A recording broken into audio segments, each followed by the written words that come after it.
How do I finish well? That's a question that everyone asks, and we ask it more and more. The older we get, the more we ask the question, how do I finish well?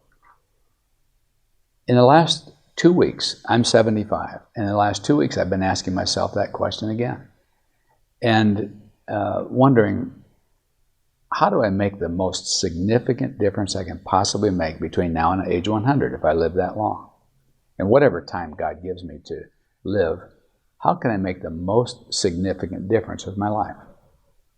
That's a question we ask. I concluded it's like a three-legged stool.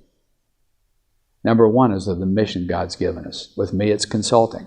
I have 5 elements of consulting that I do. I have consulting on a daily basis, consulting on an hourly basis on the phone, having a consulting institute where we take a week and teach people how to consult. When I do speaking, like here at ELF or at FOCLID, and then our writing, our books, our tapes, etc. How do you take all of that consulting, which is my mission in life? I've been doing it for over 40 years. What is it I can do in that to make the most difference? That's stool leg number one. Stool leg number 2 is mentoring. How can I take what I know and teach it to those who need to know it and want to know it, but don't know it, never will, unless I can share it with them? How do I mentor people? And ideally, mentoring is a lifelong relationship in which the mentor, me, helps the protege, young leaders, realize their full God-given potential. That, to me, is a second leg of the stool. Who are the up-and-coming leaders that I can bring along, help along, etc.? And there's an old saying that I concluded when I was in college. I'll tell you a quick story. I had a guy come up to me and say, "Bob, you're one of the best friends I've ever had." I tried not to look away too fast, but I thought, are you kidding me? We just said hello 2 days ago, and I've forgotten your name. It was almost that dramatic.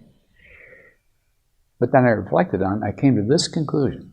You can only have but one best friend, but you can be a best friend to 50 people. The same is true with mentoring. You can mentor 50 people. Now, you don't mentor them all every week for breakfast, but some of them you meet with once a week, once a month, once a quarter, once a year, every 5 years, once every 10 years, or once they need it, have them call you. But the second leg of the stool is, who do I mentor on a long-term basis over a lifetime? The third is money.